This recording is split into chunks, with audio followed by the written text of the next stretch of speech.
ꯌꯦꯡꯁꯤꯟꯁꯤ ꯈꯪꯍꯧꯁꯤ ꯃꯅꯤꯄꯨꯔꯗ ꯁꯟꯖꯤꯠ ꯁꯔꯃꯅ ꯄꯨꯝꯅꯃꯛꯄꯨ ꯇꯔꯥꯝꯅ ꯅꯣꯛꯆꯔꯤ ꯅꯨꯡꯁꯤꯖꯔꯕ ꯃꯔꯨꯞꯁꯤꯡ ꯉꯁꯤ ꯑꯩꯅ ꯃꯌꯥꯝ ꯃꯐꯝꯗ ꯎꯠꯆꯒꯦ ꯈꯟꯖꯔꯤꯕ ꯚꯤꯗꯤꯑꯣꯁꯤ ꯑꯩꯈꯣꯏꯒꯤ ꯌꯨꯝꯗꯒꯤ ꯑꯗꯨꯝ ꯐꯝꯅ ꯏꯁꯥꯒꯤ ꯀꯝꯄ꯭ꯌꯨꯇꯔ ꯅꯠꯇ꯭ꯔꯒ ꯃꯣꯕꯥꯏꯜꯗꯒꯤ ꯗ꯭राꯏꯚꯤꯡ ꯂꯥꯏꯁꯦꯟꯁ ꯃꯇꯧ ꯀꯔꯝꯅ ꯑꯣꯟꯂꯥꯏꯟꯗ ꯑꯦꯄ꯭ꯂꯥꯏ ꯇꯧꯒꯗꯒꯦ ꯍꯥꯏꯕꯗꯨꯒꯤ ꯃꯇꯥꯡꯗ ꯑꯩꯅ ꯚꯤꯗꯤꯑꯣꯁꯤ ꯁꯦꯝꯖꯕꯅꯤꯀꯣ ꯃꯁꯤ ꯑꯩꯒꯤ ꯀꯃꯦꯟꯗ ꯍꯦꯛ ꯇꯣꯏꯅ ꯍꯪꯕꯤꯔꯛꯄꯗꯒꯤ ꯑꯩ ꯚꯤꯗꯤꯑꯣꯁꯤ ꯑꯗꯨꯝ ꯁꯦꯝꯖꯒꯦ ꯈꯟꯗꯨꯅ ꯉꯁꯤꯁꯤ ꯑꯩ ꯚꯤꯗꯤꯑꯣꯁꯤ ꯃꯌꯥꯝ ꯃꯐꯝꯗ ꯎꯠꯅꯕ ꯍꯣꯠꯅꯖꯔꯦ ꯑꯗꯨ ꯑꯩ ꯍꯧꯖꯤꯛ ड्राइविंग लाइसेंसटी हुजिक आई अप्लाई तौरोइको मयामदा तौगदब मोंगदो आई हुजिक मयामदा उच्चगे हाइदुना आइना वीडियो सेमजबनिको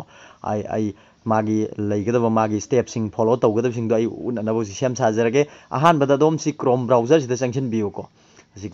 अदुगा अदोमना वेबसाइट अमखक दरकार लई मसिदा आई हुजिक जंक्शन जरगे वेबसाइट तो हुजिक येंगबिरो सिदा उबिरेको parivahan.gov.in हाना सिदा लेरिबा सिगी वेबसाइट सिनिको सिगी वेबसाइट सिदैदा अदोमना जंक्शन बिरो येंगबिरो सिगी पेज सि थोलागनिको हजिक सिगी वेबसाइट सि चंगमा मतमदा सिगी पेज थोलागनी अदु सिगी मतुंगदा अदोमना तौबिगदबसि ड्राइविंग लाइसेंस रिलेटेड सर्विस हाना सिदा पिरिबसे सिदा जंक्शन बिरोको सिदा सुम सिगी पेज सि थोलागनिको सिगी पेज सि थोला मतुंगदा अदोमना सिगी सेलेक्ट स्टेट नेम हाइबसे सिदा जंक्शन बिरोको सिदा अदोमगी स्टेट टू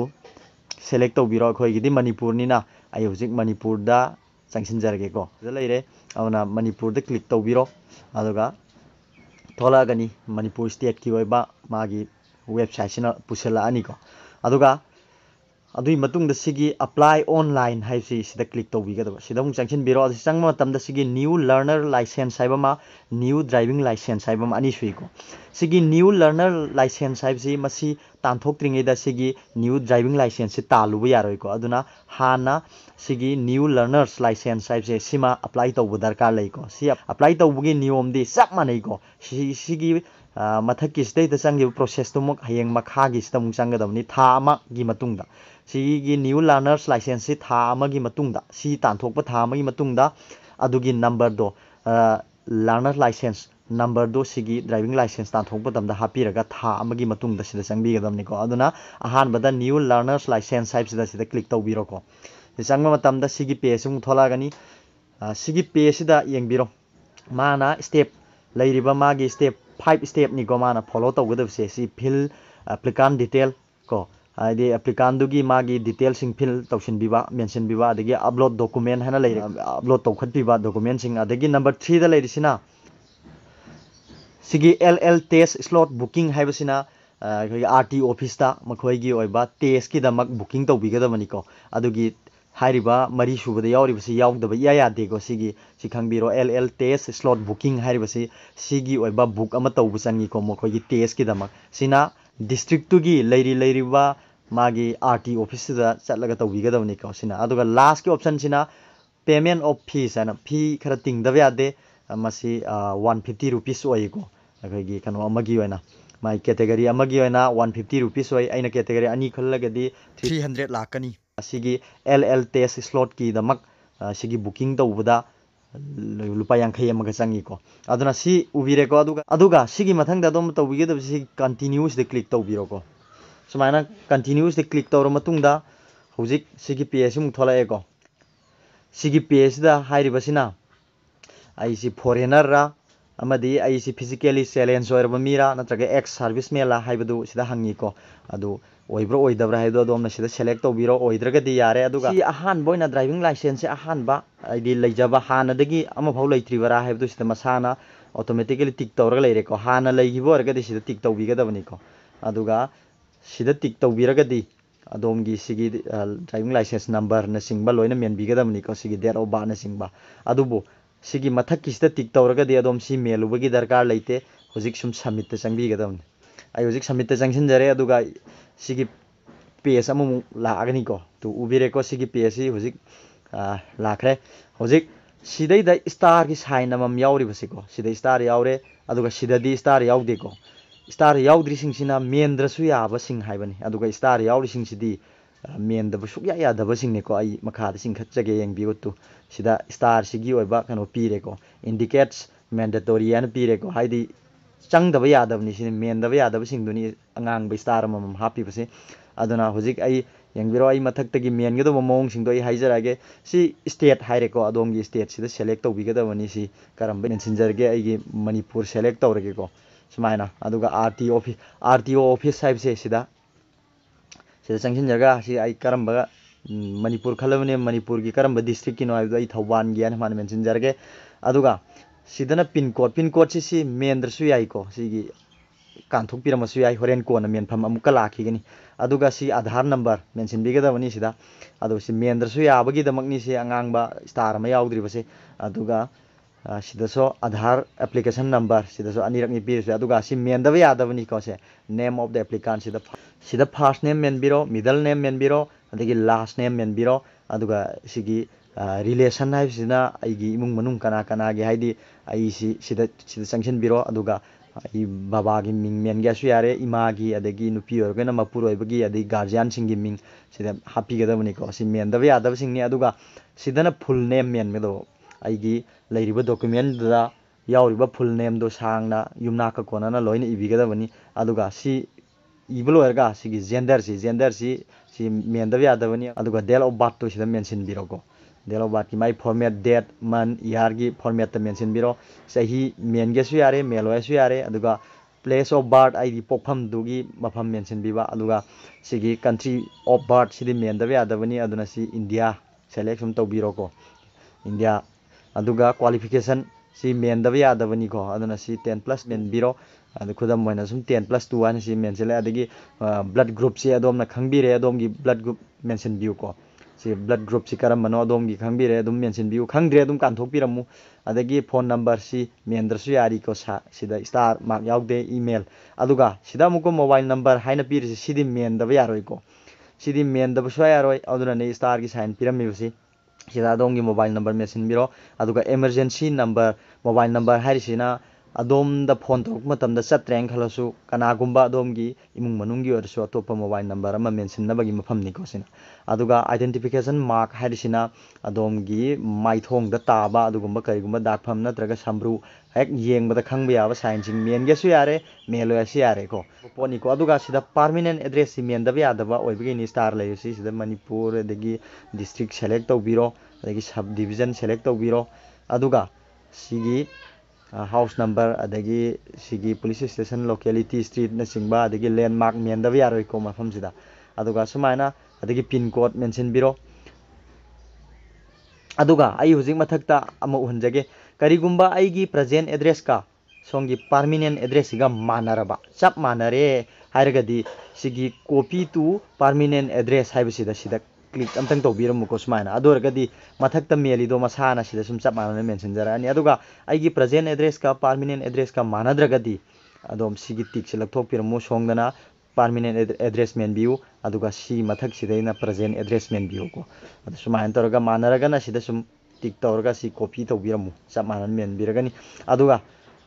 ꯌꯥꯔꯦ ꯁꯤ ꯂꯣꯏꯔ ꯃꯇꯨꯡꯗ ꯑꯗꯣꯝꯅ ꯑꯗꯣꯝꯒꯤ ꯗ꯭राꯏꯚꯤꯡ ꯂꯥꯏꯁꯦꯟꯁ ꯇꯥꯟꯊꯣꯛꯀꯗꯧꯔꯤꯕ ꯍꯥꯏꯗꯤ ꯃꯥꯒꯤ ꯚꯦꯍꯤꯀꯜꯗꯨ ꯀꯔꯝꯕꯅꯣ ꯍꯥꯏꯕꯗꯨ ꯁꯤꯗꯒꯤ ꯁꯦꯂꯦꯛ ꯇꯧꯕꯤꯒꯗꯕꯅꯤ ꯁꯤ ꯆꯪꯁꯤꯟꯕꯤꯔꯣ ꯑꯁꯤ ꯁꯤꯗ ꯄꯤꯔꯤꯁꯤ ꯃꯣꯇꯣꯔ ꯁꯥꯏꯀꯜ ꯋꯤꯠ ꯒꯤꯌꯔ ꯑꯗꯒꯤ LMV NT ꯍꯥꯏꯅ ꯂꯩꯔꯤꯕꯁꯤ ꯃꯁꯤ ꯑꯩꯁꯤ 2 ꯋꯤꯂꯔꯒꯤ ꯑꯣꯏꯔꯒꯅ ꯁꯤꯁꯤ ꯁꯦꯂꯦꯛ ꯇꯧꯕꯤꯔꯣꯀꯣ ꯁꯤꯃ ꯑꯗꯨꯒ 4 ꯋꯤꯂꯔꯒꯤꯁꯨ ꯂꯧꯊꯣꯛꯀꯦ ꯍꯥꯏꯔꯒꯗꯤ ꯁꯤꯃꯒ ꯁꯦꯂꯦꯛ ꯇꯧꯕꯤꯔꯣ ꯑꯅꯤꯁꯤ ꯀ꯭ꯂꯤꯛ ꯇꯧꯕ ꯃꯇꯝꯗ ꯄꯩꯁꯥꯗꯤ ꯍꯦꯟꯒꯠꯂꯤꯀꯣ ꯑꯃꯃꯝꯒꯤ 150 ꯑꯣꯏꯒꯗꯕꯅꯤ ꯑꯗꯣ ꯑꯅꯤ ꯈꯜꯂꯒꯗꯤ 300 ꯂꯥꯛꯑꯅꯤꯀꯣ 300 ꯔꯨꯄꯤꯁ ꯂꯥꯛꯑꯅꯤ ꯑꯗꯨ ꯑꯩ ꯇꯣꯉꯥꯟꯅ ꯑꯩ ꯁꯤ 4 ꯋꯤꯂꯔꯒꯤꯁꯤꯗꯤ ꯇꯥꯟꯊꯣꯛꯆꯔꯣꯏ ꯍꯥꯏꯔꯒꯅ ꯁꯤ ꯀ꯭ꯂꯤꯛꯁꯦ ꯂꯧꯊꯣꯛꯄꯤꯔꯣ ꯁꯤꯝ ꯈꯛꯇꯗ ꯆꯪꯕꯤꯔꯣꯀꯣ ꯑꯗꯨꯒ ꯁꯤ ꯂꯣꯏꯔꯒ ꯁꯤ ꯑꯣꯀꯦꯗ ꯆꯪꯕꯤꯔꯣ ꯑꯗꯨꯒ ꯁꯤꯒꯤ ꯑꯅꯤ ꯄꯤꯔꯤꯕꯁꯦ ꯁꯤꯒꯤ ꯁꯣꯡ ꯅꯥꯀꯟ ꯊꯥꯡꯕꯁꯤꯗ ꯑꯃꯨꯛꯇꯪ ꯀ꯭ꯂꯤꯛ ꯇꯧꯕꯤꯔꯝꯃꯨ ꯁꯨꯃꯥꯏꯅ ꯁꯤ ꯇꯧꯔ ꯃꯇꯨꯡꯗ ꯁꯤꯒꯤ ꯃꯈꯥꯒꯤ ꯁꯤꯒꯤ ꯁꯦꯂꯦꯛ ꯁꯤꯒꯤ COVS ꯍꯥꯏꯅ ꯊꯥꯔꯤꯕꯁꯦ ꯁꯤꯒꯤ ꯁꯣꯝꯒꯤꯁꯤꯗꯩꯗ ꯀ꯭ꯂꯤꯛ ꯇꯧꯕꯤꯔꯣ ꯑꯗꯨꯒ ꯑꯩꯅ ꯍꯧꯖꯤꯛ ꯁꯦꯂꯦꯛ ꯇꯧꯈꯤꯕ ꯄꯣꯠꯇꯨ ꯁꯤꯗ ꯌꯥꯎꯔꯒ ꯂꯩꯔꯝꯃꯅꯤꯀꯣ ꯑꯗꯨꯒ ꯁꯤꯗ ꯀ꯭ꯂꯤꯛ ꯇꯧꯔꯒ ꯁꯤ ꯑꯣꯀꯦ ꯇꯧꯕꯤꯔꯣꯀꯣ ꯁꯨꯃꯥꯏꯅ ꯆꯪꯕ ꯂꯣꯏꯔꯒ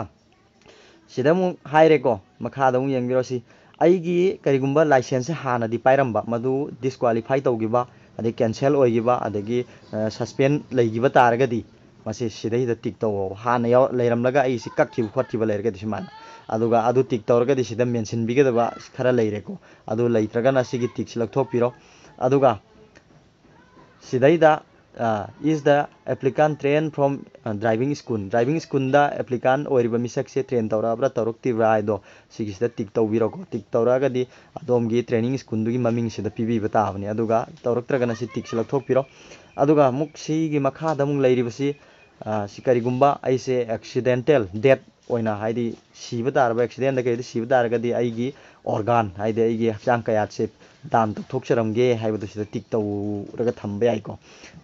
aduga amana aina mathakta menjagriba singasi loina ai chumna mensinjare abdu masano auto tik tawraga thamamne ko ado lalaga na si no sidaida tik tawbiro aduga si loire hera matungda sigi submit ai sida click tawbigadamani ko aduna ai hujik click tawjarage ko ai loina mensinjaraga sida submit sida click tawjarage ko si okay tawbiro aduga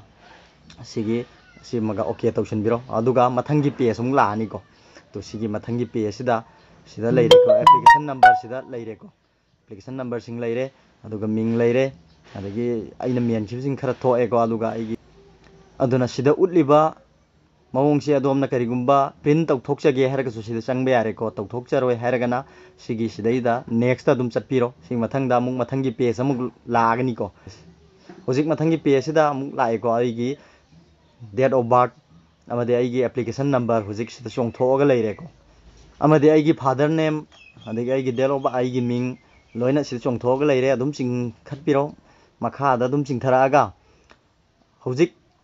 ahan bagi number 1 gi tawgadaba mai kanom di loire ko thabak amadi si complete oire number 2 da mung leire se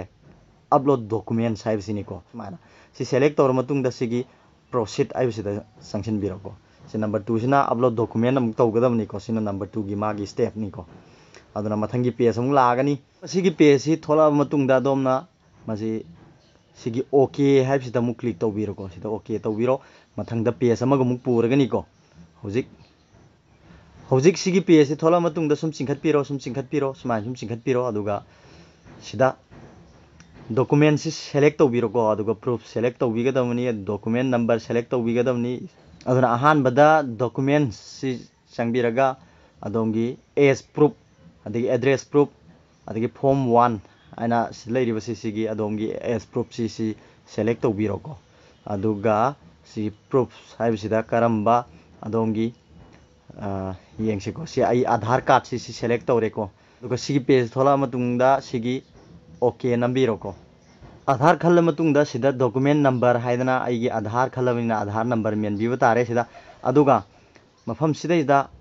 choose file हाइबस चंगबिरगा अदोमना सिगी आइनो हुजिक आधार खलबनिना आइगी आधार दो आइगी phone गी memory दा हापिबो save तौरगा हापिबो दम सिदि खनबिगदबनिको अदु मागी चानबा type सिंग सि येंगबिरो JPEG अदगी जेपीजी अदगी पीडीएफ हारिबा फॉर्मेट सिदा ओइगदबनि हारि अदुगा फाइल ना सिगी मैक्सिमम दा सिगी 300 KB फाउदगी हेनबे यारोय हाइना लेको अदुगा सिगी चूज फाइल हाइस चंगागा अदोमगी मेमोरी दगी अदोमगी फाइल मैनेजर दगी हारिबा कैनो अदु खनबिगदबनि को से अदुगा खल्लिबा फाइल दो सिगी अपलोड हाइबसिदा चंगागा अपलोड तौबिगदबनि अदोमना खनबिरिबा अदोमगी डॉक्यूमेंट दो हाइदि आधार ओइरे आधार खनबिरगा सिदा अपलोड तौबिगदबनि को हारिबा थबकसि लोइबगा सिगी मखादा लेरिबा नेक्स्ट साइसदा मु क्लिक तौबिगदबनि आई हजिक लोइना मेंशन बे लोइरगा सिगी नेक्स्ट दा ई संक्शन जरगे मथंगी पेज ता मुग लागनी येंबिरो आई हजिक अपलोड तौखरे को हजिक आई फोटो सिंग अपलोड तौखरे अदो तौर मतुंग दा सि कंफर्म हाइबस ओके तौबिरो को अपलोड तौरे नक्तंगाई मिनर सि मथंगी पेज की दमा अदुगा येंगलसि को आई हजिक एज प्रूफ का एड्रेस प्रूफ का आई हजिक थागत चबलो इख्रेको अदुना सिदा सेप अना थोइबसे सि अनि सि लोइरे हाइबनि अदुना मथंग दम लाकदबसि अहुम सुबदा लाकदबसि मसि हुजिकति सिगी फॉर्म 1 सेल्फ डिक्लेरेशन हाइबसि खक्ता गाइरे को सि सेलेक्ट तौबिरो अदुगा मथंगी सिगी प्रूफ साइब सि सि सेलेक्ट तौबिरो को अदुगा सि ngakta ama page amada chongna honani ko aduga sigi si khalla matungda adomna sigi document number haiban singbasi sidi mendrasu yare ko aduga सिदगी चूज फाइल है चंगलगा अदोमना file choose तौबिगदबनी अदु लोरिबा मा आइना मफम सिदा हाइजनिंगबसी सिगी फॉर्म 1 हाइसि कदाइदगी लौगदगे हाइसि मसी डाउनलोड तौबिगदबनी को आइना ngasai ama mangi website tu auda changlaga यावबनी फॉर्म से डाउनलोड तौनब अइना डिस्क्रिप्शन द लिंक सु पिजरगा थमजरमगे हाइरिबा फॉर्म दो डाउनलोड तौरगा अदोमना फॉर्म दुदा मेनफम थोकपसिंग दु मेंशन बिरगा मेनब लोइरे हाइरगा मदो फोटो कापीरगा आइगी मोबाइल नत्रगा कंप्यूटर दा हापगा थंबिगदमने को स्कैन तौरगा अदुगा सिगी चूज फाइल हाइसे चंगबिरगा सिदगी फाइल सिदगी अदोम खनबिगेरा अदगी फोटो दगी डायरेक्ट चंगेरा अदोम यारे को सि चंगबिरगा फॉर्म 1 से एमतंग उहनजगे को आई सिदा यावरगा लेरे अइना डाउनलोड तौरगा लेरे को सिगी फॉर्म सिनी को फॉर्म 1 हारिबसे application cum declaration as to physical fitness है सिगी फॉर्म सिमा फजन मेंशन बिरो मतुंगदा फोटो अइना कापथोक नत्रगा स्कैन तौरगा अदोमगी मोबाइल नत्रगा कंप्यूटर दुदा हापिरो अदो हापसिन बिरगा होजिकी अइना होजिक उच्चखिबा कनो दुदा मुक चंगसिन बिगदमनी को मागी पेज दुदा सिदा मुक चंगसिन बिरो सी चंगसिन बिरगा सिगी चूज फाइल हाइज खन चंगबिरगा सिगी मफम सिगी फॉर्म 1 सिनी को सिगी फॉर्म 1 सी सेलेक्ट तौबिरो हाना फजन मेंशन बिरगा चंगबिगदमनी को सिगी फॉर्म 1 सी सेलेक्ट तौर मतुंगदा सिदा यंगबिउ सिदैदा हाप यारोइदबा कैरेक्टर सिंगसी उबिरे को सिगी मखादा लैरिबा कैरेक्टर सिंगसी यावरगदी अदोमना हाप यारोइ को सिगी कनोसे अदुना सि खंगबिरो सि हापिर मतुंगदा होजे अदोमना सिगी अपलोड हाइस चंगसिन बिरगा हारिबा थबक अहुम सि लोइसन बिसि अनि बाउदे हापजगरे को अदुगा अहुम सि बाउबा सि अपलोड तौबा लोइरे हरगा आई होजिक फॉर्म सि मेंशनद्री मेंशनलगा आई नोंगमा अतोपा अईगी नत्रगा अतोपा कनागुंबा मगी ड्राइविंग लाइसेंस तानथोकपा मतमदा आई फजना मुक सुगाइना उन्नबो होनजगे वीडियो सि अदुबो ngasigisdi yamna sangmallani ko ai form nong amta mention de aduga ai driving license तानथोके हना होना बसुनते तौगदब थबक सिंगदु खक्तंग मयाम दो उच्चबगी वानी को अदुगा हारिबा सिंगसी थागतप लोयरगा सी लोयर मतुंगदगी माना पेज हम पुथोरकनी पेज तुदा अदोमगी आरटीओ ऑफिस साइड अदोमगी डिस्ट्रिक्ट की लेरिबा आरटीओ ऑफिस तुदगी मोइगी टेस्ट की दमक अदुगी बुकिंग अमा तौ संगी को अदुगी बुकिंग दुगी फॉर्म अमा मु पेंशन बिरनी अदुगी बुकिंग की मागी डेट अमा कंफर्म ओइर मतुंगदा आइदि पे तौगदबनी को मदुगी पेमेंट अखोइना आई ngasa हाइजबदो 150 रुपीस की अदुगा आइना ड्राइविंग लाइसेंस से 2 व्हीलर की सो 4 व्हीलर की सो अनिमक लौसिलगदी 300 रुपीस लाकनी अदुगा टेस्ट की दमक बुकिंग तौबगी 50 रुपीस अमगा हाइरिबा पैसा सि कखरबा मतुंगदा अदोमदा मखोइना फॉर्म अमा मागी स्लिप अमा पिरकनी को अदुगी स्लिप तो अखोइना प्रिंटर दगी सिंथोकजरगा ngसाइगी टेस्ट की दमक अखोइना थारिबा मफमदो हाइदि तारीख अमा अखोइना टेस्ट की दमक आरटीओ ऑफिस ता चटपिरगा हुजिकी अखोइना प्रिंट आउट तौजरबा हाइदि अखोइना प्रिंटिंग दगी चिंथोकजरबा मखोइना पिरकपा फॉर्म दो अदुगी से दो स्लिप दो मदु मखोइदो उटपिगदबनी तो मफम सिदा लेरे को एलएल टेस्ट स्लॉट बुकिंग हारिबसे मसिगी मखोइना टेस्ट लेबक खिबा नुमितुदा चटपिरगा फोन से की सेव तौजहौबा नत्रगा अखोइना प्रिंटिंग द चिंथोकजरबा स्लिप तो मखोइदो उटपिगदबनी को अदु उटलगा मखोइना अदुगा मखोइना टेस्ट की रिजल्ट हाइरानी टेस्ट की रिजल्ट हाइरा मतुंगदा ngसाइगे अइना उच्चखिबा ड्राइविंग लाइसेंस तानथोकपै मफमदुदा मुक चंगबिरगा हुजिकी तौरिबो प्रोसेस सिगा चप मानना अइना एलएल टेस्ट की नंबर दो मखोइदा पिसिनगदबनी को हजिके मफमदुदा हापसिलगा सुमाइना ड्राइविंग लाइसेंस तानथोकपी मओंगसि यामना कोइबा अदुगुम्बा थबक अमनी यामना मसी प्रोसेस यामना सांगी को अदुना इसाना फोन द सेम्बा हाइबिरे सुमाइना सेम्बिरो फोन द नत्रगा कंप्यूटर दा अदुगा हाइत्रगना मखोई ऑफिशियल ओइना मखोई एजेंट नि मनाक्ता चटलगा सेम्बा न हेना फगनी आइना हाइजरे अदुगा अइना मथंगदा अमुक ड्राइविंग लाइसेंस सेम्बगी मओंगदो कनागुम्बा मगी सेमगा मयामदा सुगाइना उच्चनबो होनजगे हाइजरगा ngasiगी सिदे चौराकपमा मयामना मतौ करमना चंगदगे हाइबदुगी मरमदा इन उच्चबनी वीडियो सि अदो मसिगी दमक नाकपीगनी समजिलगा इन उच्चरेको अदो मथंगदा मोई सुगाइना उन्ननबो होनजगे हाइजरगा वीडियो सिना कानाबा इन्फॉर्मेशन पी खनबिरगदी लाइक तौबिरमु अमदि हाइबिनिंग वाफमसिंग लेबदा कमेंट बॉक्स ते इबिरो हाइजरगा वीडियो सि मतांग लोइसिनजरगे थैंक यू ऑल।